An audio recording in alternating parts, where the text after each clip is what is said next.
Thank you for joining for this episode of the TechSpective podcast. I have with me Jason from XM Cyber. So Jason, if you'd like to introduce yourself and give a little bit of background. Great. Yeah. Thanks, Tony, for having me on. I'm excited to be here with you.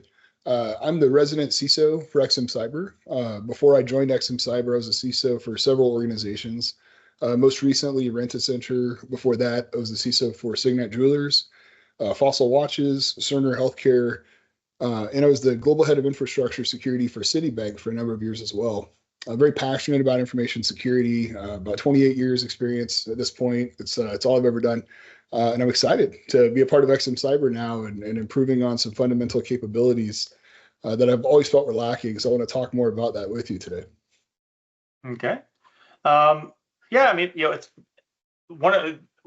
one of the things that is, I think, a particular interest for me, and I know I've talked about it in previous podcasts, is the notion of CTEM and continuous threat exposure management, and that's partially fueled by roles I've had in a former lifetime, working with a company that was in that space, and so I was already intimately familiar with all of the core concepts before whatever June of 22, when Gartner came out with the report and actually coined the term CTEM.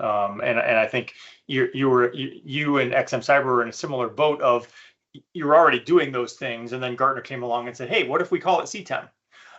So to start things off, let's just set a baseline. Can you explain what CTEM is and why it's important for cybersecurity?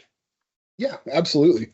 So CTEM the acronym stands for Continuous Threat Exposure Management, and it's a revolutionization of the traditional vulnerability management approach that I think all organizations tend to have adopted at some level. I like to call it the 30-60-90 approach.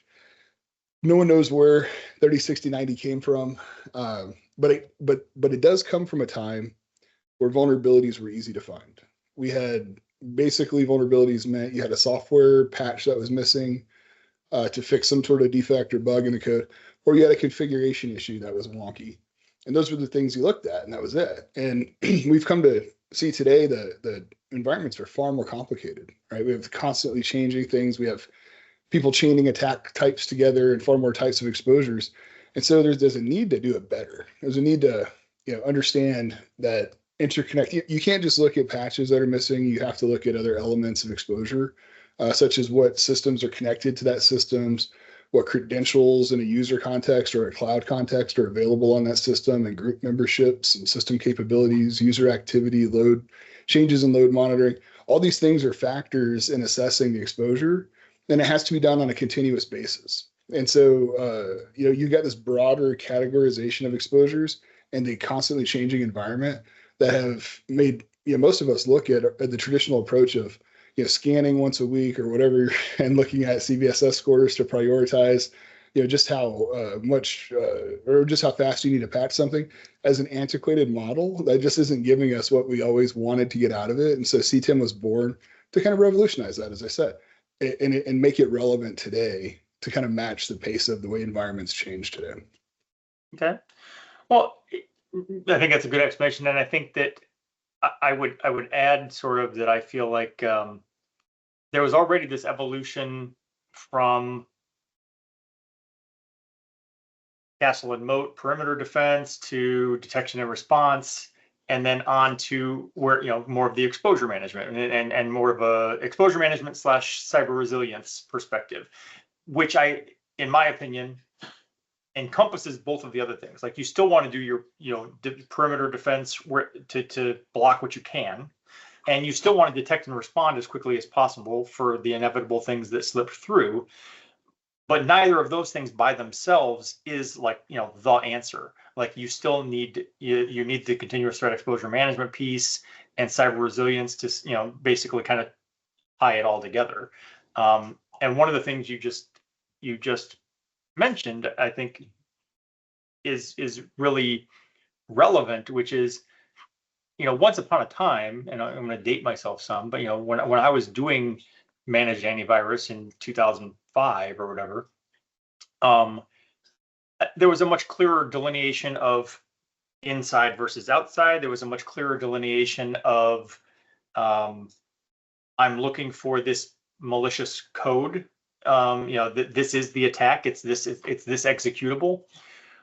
Whereas attacks today are much more multifaceted, and attackers, it's like it's like watching like a Mission Impossible or a James Bond kind of. There's an intelligence factor there of. It's not that someone is overtly walking into a bank wearing body armor and carrying an AK-47. It's a bunch of little things that by themselves might seem innocuous and might fly under the radar, but you have to be able to connect the dots to go, oh, that's a bank robber. Absolutely. And that's part of the benefit, I think, of the CTEM framework is that every attempt that I've seen where people have tried to take, those elements you described, where it might be certain actions that a person took or certain elements of what they're wearing or a certain time of day they came into the bank and put that story together to say that's suspicious behavior. In the same way, when we look at credential issues, that's done in the context of identity and access management. When we look at missing patches, it's done in the context of patch management. When we look at LDAP issues or whatever, that's done in that context. We have all these silos of data and bringing it all together to paint the picture of, wow, someone could really chain a pretty vicious attack together on that either high value or low value asset that could affect the high value asset. And to be able to see that is something we really haven't been able to do before. So now we have that capability, and it's pretty remarkable to have the ability to. Well, let me step back for a second, right? We used to also try to prioritize, what we would patch based on the criticality of the asset, right? At least I did. I thought that was the printer in my office might have a CVSS 10 on it, but it doesn't matter if it catches on fire. It's not going to affect the business like the point of sale might, right? Right. So we try to prioritize based on the criticality of the asset as well. But then even in doing that, right, sometimes a low value asset, it has all those elements that allow for some major jumping point to occur if it's exposed. And so you deprioritize that unimportant asset. And because of that, it's collected so much exposure that now if somebody breaks into it, they've got this blast radius that allows them to affect your critical infrastructure in ways that you couldn't have seen, you didn't anticipate. Because they've got a cached credential they were able to use and move laterally or something like that. Yeah, I think one of the things that I think has changed, and obviously there's a threat actors aren't a monolith, so there's definitely a spectrum of, spray and pray attacks of convenience to very precision, dedicated attacks. But within that spectrum, one of the things that I think has changed over the last decade that changes that dynamic is 10 years ago, I think attackers would mostly be going for your critical asset. They'd be like, all right, well, what's the server that has the data I want? Let me go after that. But the attackers have learned that your whole network is connected by 6 degrees of separation. And if I can get to your printer, I might not be able to jump to your key server today, but give me some time. If I lay low on your printer for a while and I wait for someone to connect and I wait for someone, eventually someone's going to enter some credentials I can use to get to a different server. And so it's a long game. 100%. And it's also, another element of that is if you do the traditional model where you assess those assets on some cadence, maybe it's once a week, maybe it's once a month, where you're running like a vulnerability scan, the changes that could have occurred on that low value printer or whatever are going to, there's a window where you're going to not see that new exposure surface, and your attacker who's constantly running scans might see it and you don't even know about it, right?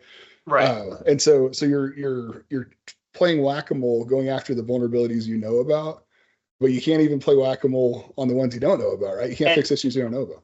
Well, and meanwhile, you get to pat yourself on the back, and after the breach, and just say, well, hey, I checked all the boxes, for PCI, HIPAA, SOX, like I did the vulnerability scan, I checked the box, so we're good. That's so much of that just comes down to CYA. It doesn't really provide any real protection. It just gives you sort of shaky legal cover. I agree. I mean, even the funny, the way that we used to measure vulnerability management, as far as a KPI, would say if you had that 30, 60, 90 approach, okay, what percentage of the high risk patches were applied in 30 days and mediums in 60 days and low? And you might come back with a metric that says, hey, I patched 95% of the high vulnerabilities last month. And anyone would look at that and say, 95 is a good number, right? Good job. But it doesn't tell you anything about the risk, right? That 5% that didn't get patched, that could be your ERP system. That could be your point of sale system. And Right. It probably is. Most likely it's the hard system to patch that didn't It get patched. that also doesn't take into account that I ran the report on September 1st. It said that I had 100 high criticality things. I've patched 95 of them. So first of all, those 5 are still critical. But second of all, on September 5th, maybe there was 100 more that I don't know about yet because I haven't run my next monthly report. And so like you said, it's a game of whack-a-mole. Going back to CTEM, the thing that really resonated with me about Gartner's framing of that was that this analogy struck me of, they basically said, look, it's not that it's not that your vulnerability management, your vulnerability scanning solution is bad. It's not that your endpoint protection is bad. It's not that your firewall is bad. Like all of those things are doing what they're supposed to do, we assume, if you've configured them properly. But none of those things by themselves is sufficient. And the analogy that immediately sprung to mind was my toolbox, where I was like, yes, I have a hammer, and the hammer's a great hammer, and I have a screwdriver, and it's great for screwing in screws, and I've got a saw, and it's great for cutting things. None of those things is going to build me a house by itself. Like, you have to have all of them. And I think part of the reason that resonated with me is that I was, like I said, I was at a company that was focused on CTEM as a concept, but I was previously with CyberReason, where we focused entirely on XDR. And what I sort of immediately saw was that CTEM is like DIY XDR. It's like that you're trying to kind of solve the same problem. Like the promise of XDR, which, who knows, I mean, that's kind of a marketing fiasco. And there was never really any consensus of what it is. But the overall promise of XDR was very similar to CTEM. It's just that it was kind of from a single vendor. It was, CrowdStrike or SentinelOne or CyberReason saying, hey, if you buy all of our stuff, we're going to have this continuous threat exposure management thing going for you. Whereas Gartner came along and said, okay, but you don't need to tear everything out and go buy CrowdStrike. You don't need to tear everything out and go buy CyberReason. You already have pieces. You just need a better process for how to put those pieces together. That is such a good point. And I won't pick on any vendor out there that's claiming they're a CTEM provider, that they have a CTEM solution. But you did make a great point I do want to touch on, which is if to accomplish continuous threat and exposure management, you need to have like the entire suite of tools that a vendor provides. And those are in the categories of like identity, and then another one that's a vulnerability tool, another one that's whatever they are. And you have these 10 products, and they're all providing updates to a centralized system on a synchronized basis. You still have a stale data issue. You still have the fact that there was a change here that didn't really affect that. And then you also have, one of the most important components in the 5-step framework that Gartner put together for CTEM is validation. And validation is essentially, think of it like a continuous pen test, where you're actually, to go back to your analogy of the building, you're not just looking at the code and the inspector's notes and saying, yep, everything's up to code. You're actually going over there and pushing on the structure to see if you can knock the building down while it's being built. CTEM has a validation phase where he continually is pushing on those vulnerabilities to see what can be exploited, not just inferring that, hey, this system can probably touch that system, so you've got a blast radius of those two systems. Instead, with the validation phase, because it is a pen test, you're saying, we tested it and confirmed this system can break into that system. And from there, you can go to your cloud environment. From there, you can do this. And so you get a real world report that's validated because of that model. So that's it's such an important point to make, that you don't have to install 100 tools, and you do get stronger validation depending on the solution you're looking at. Yeah. Um, I want to also though say that the flip side of that whole thing occurred to me sort of early on too, though, where like I was talking with, um, like our VP of sales, and like and one of our whole things was, hey, we've got this great platform, and when we come in, we're going to take your data from CrowdStrike and your data from Qualys and your data from Tenable, and we're gonna pull this all together, and we're going to give you this great, you know program that ties it all together and gives you like this unified security posture, et cetera, et cetera.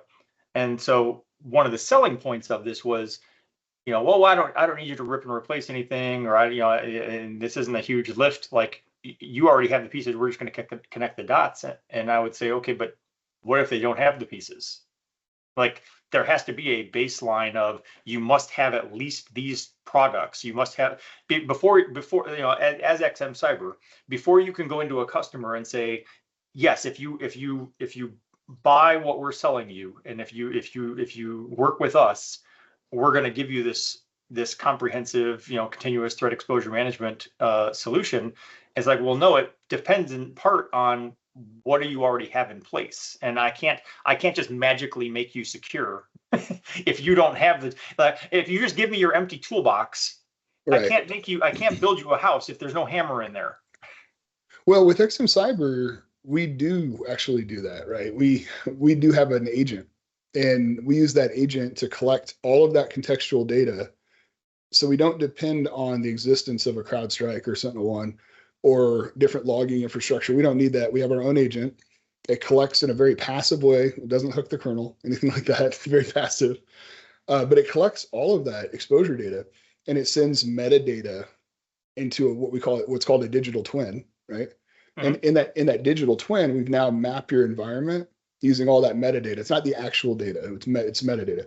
But we run that continuous pen testing in that digital twin environment. So there's no friction in your production environment. We can run a pen test across your entire infrastructure 10 times a day if you want. And if somebody, opens up a firewall rule during troubleshooting and that creates some new exposures, because of the way our agent works, we'll be aware that firewall rule is now open, and you'll suddenly see those new exposures because we're constantly monitoring that in our digital twin. So it isn't dependent on a bunch of other tools, and that is, I think, a strength. I love that we have that digital twin for that reason, because it allows you to have that very aggressive testing that leads to that strong validation without any risk of your environment going down. Okay. So walk me through what that looks like in terms of, so I've got XM Cyber, and it's analyzing this digital twin. When it identifies an issue, when it finds something, how is that communicated to me? How do I take action on that? Well, there's a couple of ways. The XM Cyber provides you with a dashboard and a managed service, both. So the dashboard allows you to yourself, you can go in and you can say, show me my top 10 choke points for today. And a choke point, as defined by XM Cyber, is a system that if it was breached, it's going to have a massive blast radius. So you'll see it visually. There's a big circle, and it's going to show where that, all these lines that this host can jump to that host and jump to that host. And it'll show you each of the hosts that it can impact. And you look at your top 10 choke points. If you were to just address those top 10 choke points, you would reduce your risk by X. And we quantify that for you in our reporting. So to me, this is a great blue team tool. I would have my blue team run that report and address those top 10 choke points before lunch every day, right? Like that's just what a great way to look at your environment, keep your hygiene healthy, and not swat flies like patches on printers that probably don't have a huge impact, but instead focus on the stuff that really matters. You're still going to focus on other stuff, of course, the less, but it diffuses everything, right? Because you're getting after the big stuff.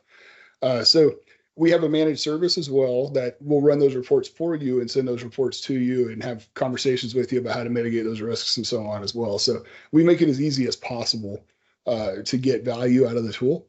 But you can absolutely run all of that yourself as well. Okay. Yeah, I mean, I think one of the things you just hit on, which it's overused to an extent, but frequently come back to the Pareto principle because it applies to so many different things. And I talk about it a lot from a cybersecurity perspective because it's like there's all these things you can do, there's all these tools you can buy, there's all, but there's always been this sort of, okay, but there's these foundational best practices, and if you just did these things, you would eliminate 80% of your risk. So start there. And when you're talking about the choke points, it's like, okay, yes, you have all of these things, and I'm not telling you that I'm going to magically fix every vulnerability in your environment. That would be great. We can strive for that, but I'm not promising you that. But I am telling you these 10 choke points, these 10 things, if you fix those, will eliminate 80% of your problem. And it's like, it's always a good place to start. And I think one of the, traditionally, one of the problems with vulnerability management in particular is I generate a list of, hey, there's 1,000 vulnerabilities in our environment. Here you go. And because we're often measuring IT teams and security teams on percentages, like you pointed out earlier, I'm gonna go to the low-hanging fruit. I'm gonna go take care of the easy ones because I can take care of 50% of these. Now it's not gonna take care of 50% of my risk, but it is gonna take care of 50% of the identified vulnerabilities. And so it makes me look good because I took care of 50% of those, even though it doesn't change my risk profile. Right. Yeah, 100%. I'm thinking back to like the Log4j vulnerability, right? It comes out, we've got another CVSS 10 vulnerability. And I did at the time have about 3,000 affected systems in my environment. And the best approach I could take was to go to my team and say, okay, let's address the internet facing vulnerabilities first. And then we're going to move to the inside vulnerabilities. We'll do it in that order. And we added some, these are critical business function supporting systems and help prioritize those a little further.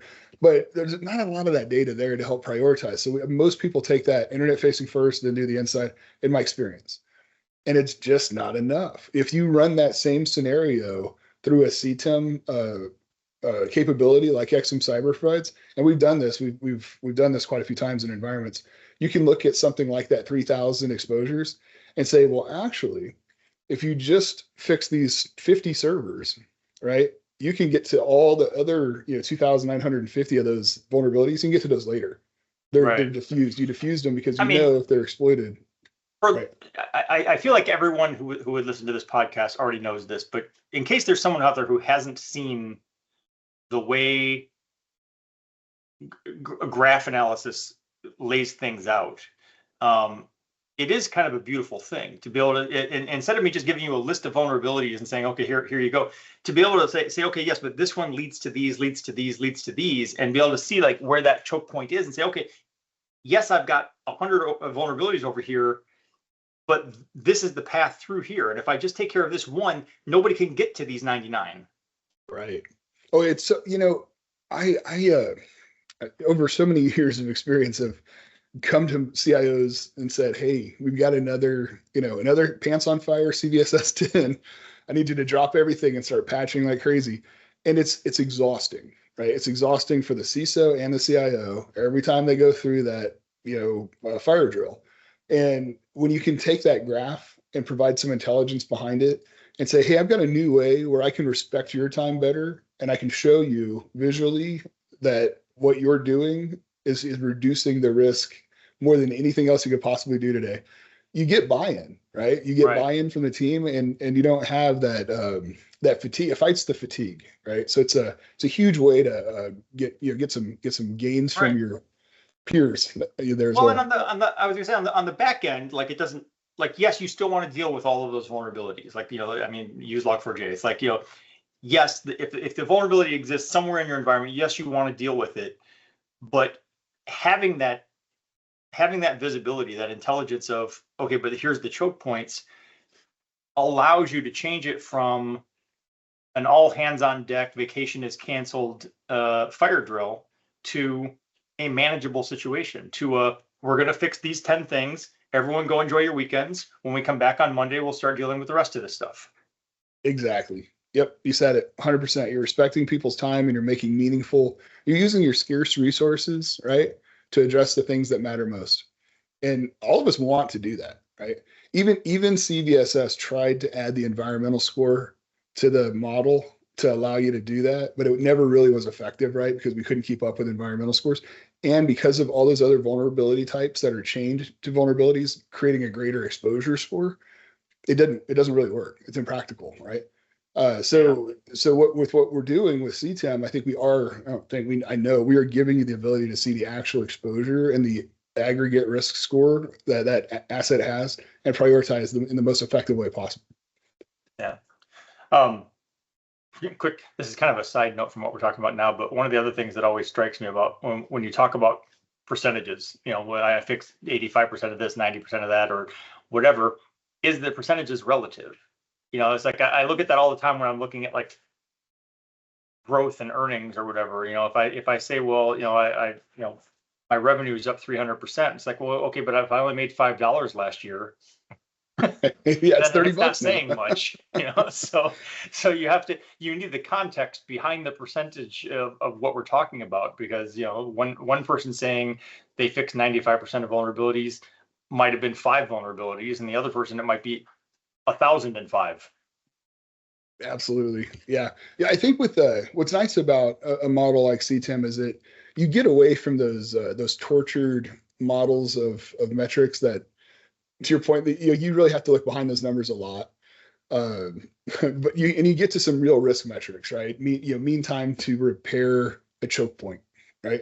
That's actually showing you that you reduce the risk. So what if you start measuring as a KRI in your organization, what's my mean time to repair choke points, and start driving that number down, and set a new threshold for how quickly you address those items.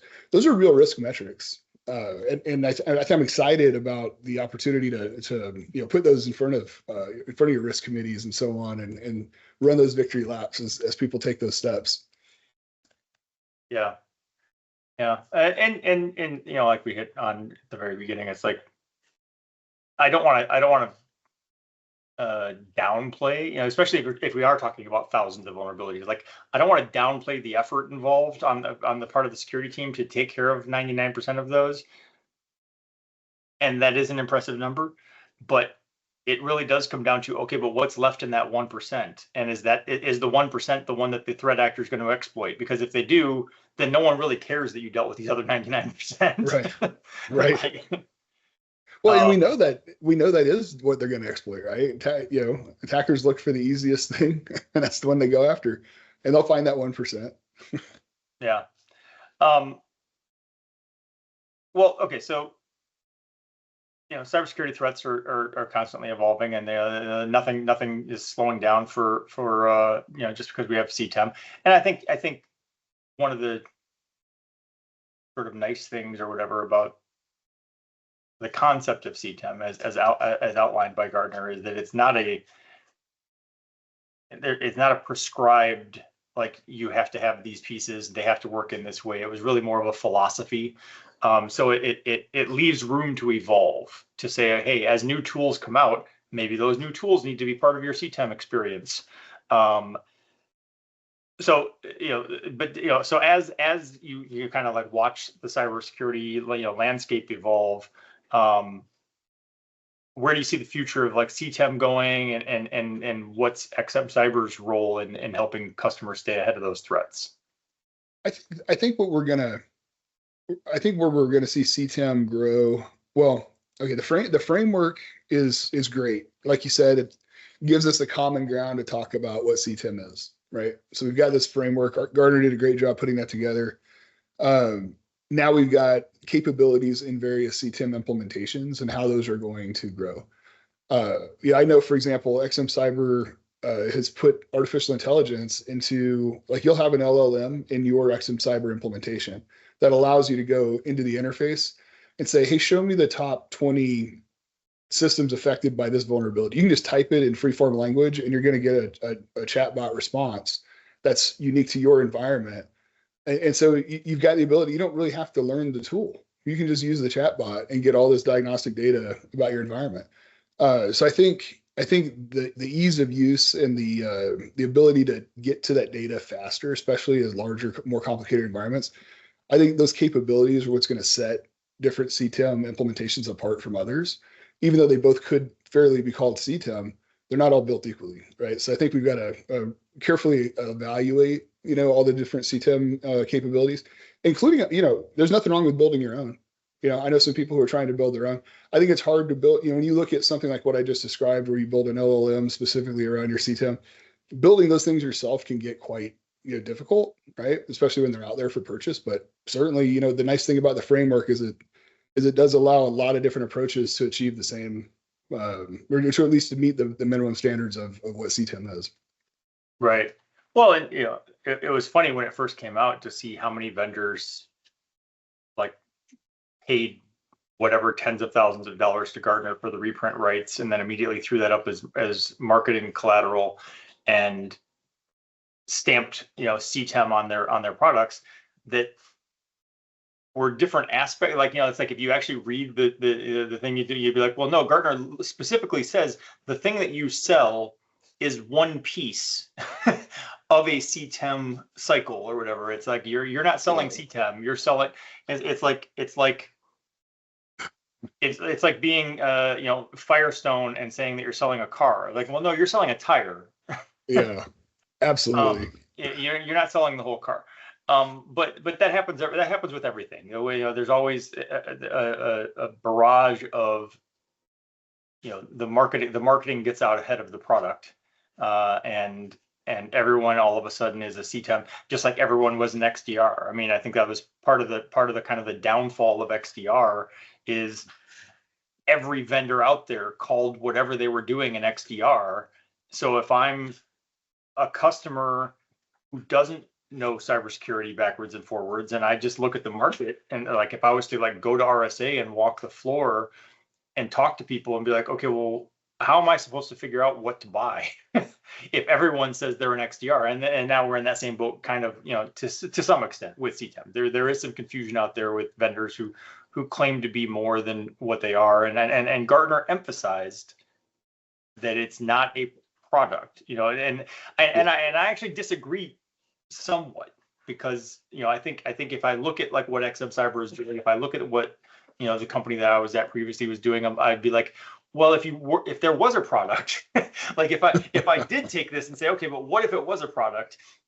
That's what we were doing, and that's kind of what you're doing, is like yes, you have all these other things, but what I'm selling you as XM Cyber is the CTEM that pulls it all together. Yeah. No, I had a friend that used to do data transmissions over ham radio, before 3G came out and you could do data over your cell phones. And he had this bumper sticker that said, "I was doing data before data was cool." I do feel like XM Cyber could say that. We were doing CTEM before CTEM was cool. I think sometimes we do get bogged down with categories, in our space, where a salesperson might even call you as a CISO and say, "Hey, what are you doing about CTEM?" And I think the important thing isn't that you have, addressed the checkbox of I have CTEM. The important thing is that the capabilities that are there, that are enhancements to the lacking capabilities in your vulnerability program, that those are met with a solution. And that's the security component, that regardless of whether the acronym exists or not, that's what we need to, as CISOs, be looking at and saying, what are those capabilities that we don't have and that we now know are out there? And are we adopting those to fit our organization, right? Right. And so if you can do that with a homegrown solution or XM Cyber, I mean, get after it, because I think it's a revolutionary way of thinking about vulnerability management that gives us what we always wish we had from it. That's what I'm excited about. Well, and I think you touched on kind of a challenge with the cybersecurity industry specifically, is as much as I love this, this Gartner report, I do struggle with the concept of like magic quadrants or Forrester waves or whatever. And the idea of, if I'm a new vendor and I have an innovative solution that does things in a unique way, it doesn't fit in the predefined boxes. Like Gartner has already said, okay, well, this is my, vulnerability management box, and this is my attack surface management box, and these are the criteria it takes to get on this magic quadrant.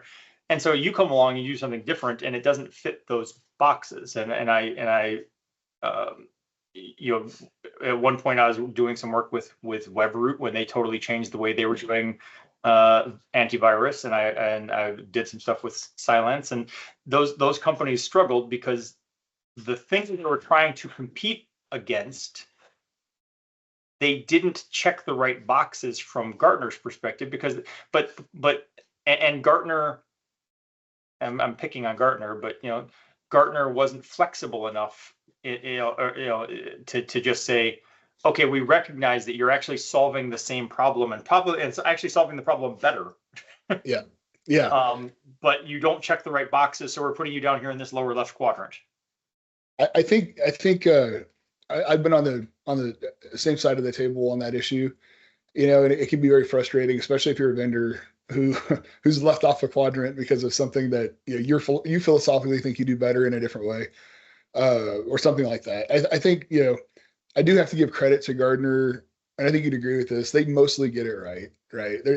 In our Yes. field, it's probably the most crowded field when it comes to solving problems in different ways, and all the different categories of tools that we have they're constantly being counted to assess. I could see where some rigidity might surface, in that, but it can be quite frustrating. And I think it's if there's any advice I could give to the CISOs out there and architects and such, it's look past the quadrant and look at that second layer of analysis, because it's vital to making sure you're making smart buying decisions. The quadrant is very simple.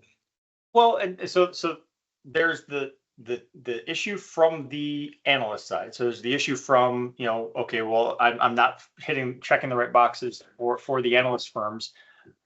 There's also the issue from the other side of the coin, which is that, if I go talk to a CISO, and the CISO says, okay, well, I've got budget for vulnerability management, I've got budget for a firewall, I've got budget for spam filter, I've got budget for and then you come along and you say, okay, well, I've got this new thing, and it's not any of those things, and they say, okay, well, there's no line item in my budget for that, and it's a harder sell, because it's one thing to convince someone that you should replace your endpoint protection with my endpoint protection, and then I'm just making an apples to apples comparison to say, here's why mine is better or cheaper or faster or whatever.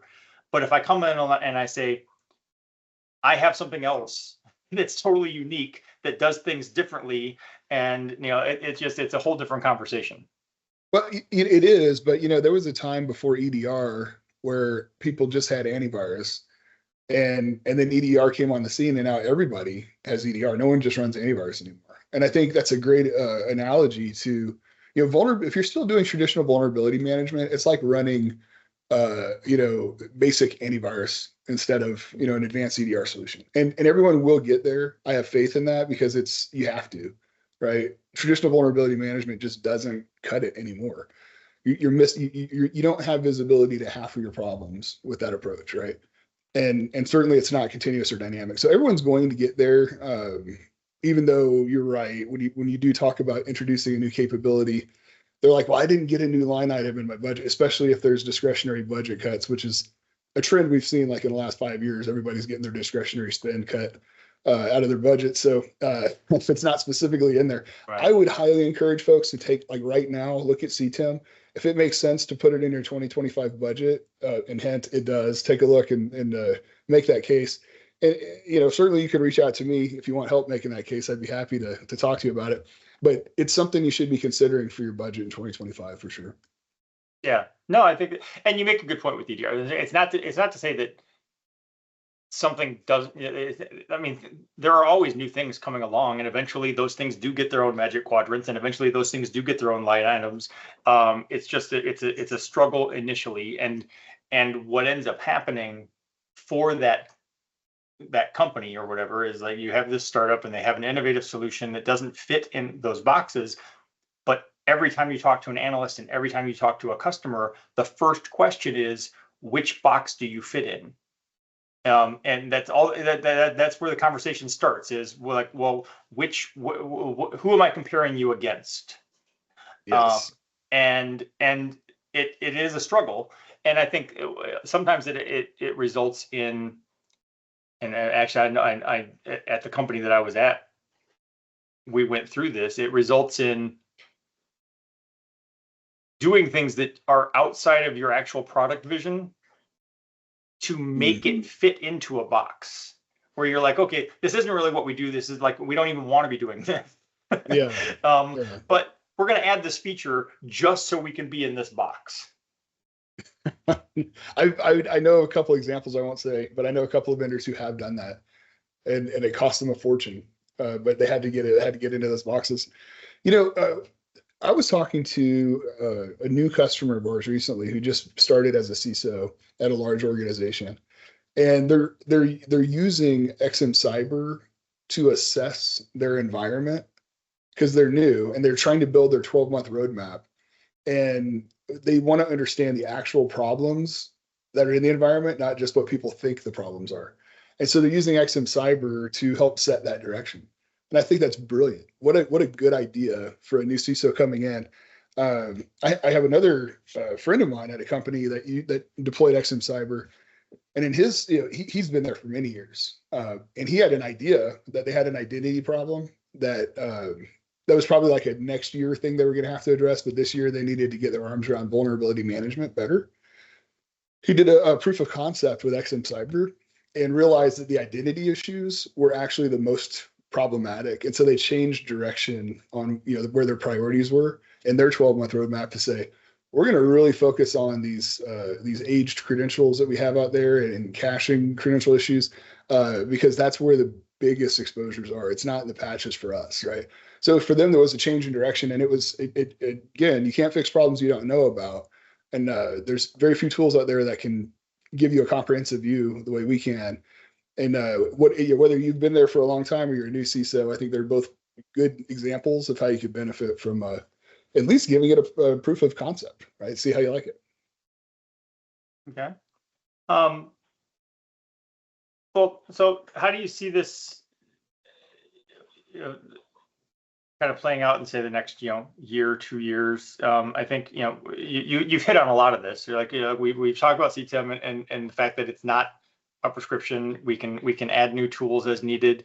And you've also talked about the kind of the role of generative AI and large language models. And it's like, so I'm in essence asking you to rehash some of that, but just kind of like, when you combine those things, how do you see that play out over the next couple of years?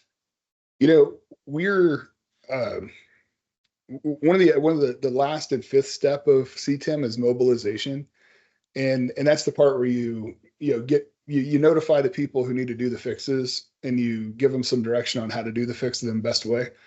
And we're making strides there.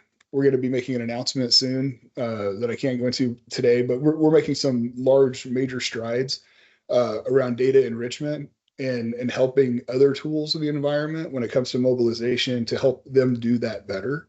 So we'll be integrating our tool more tightly with their other tools to provide tremendous value. And again, I think that LLM, when integrated with those other tools, has further enrichment of itself also to provide you even more powerful, prompts, right? To give you your prompts more power and what you're able to get back from that LLM. So directionally, I think you're just going to continue to see us enhance not just the things that we look for in the context of what's in exposure today, because those are always changing. So we'll continue to add those, but we're also going to continue to integrate with other tools even better, right? Yeah, it will also be interesting to see. The one thing I will give, I mean, I'll give credit for a few things, but the one of the top things I'll give threat actors credit for, or at least better threat actors, is creativity. It's like, when I was working in the trenches, I remember when Code Red happened. I remember when SQL Slammer happened, and even though they really messed up my weekend and everything, I was also able to step back and look and go, that was actually pretty good. If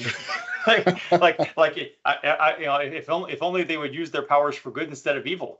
Yeah. And so there's creativity there, and I think it will be interesting to see how the better threat actors employ generative AI on their behalf, because I can take generative AI and I can point it at something and I can say, hey, find me a way to get through here and exploit this that isn't going to trip any of the sensors or raise any red flags. Yeah. help me come up with the process for that. And so it all comes down to who has better prompts for the generative Well, AI. yeah, you're 100% right. I often joke and say that having XM Cyber, it's fantasy football season, so I'm going to make this joke. It's like having Coach Bill Belichick on your team, right? Out there filming the opposing team's playbooks.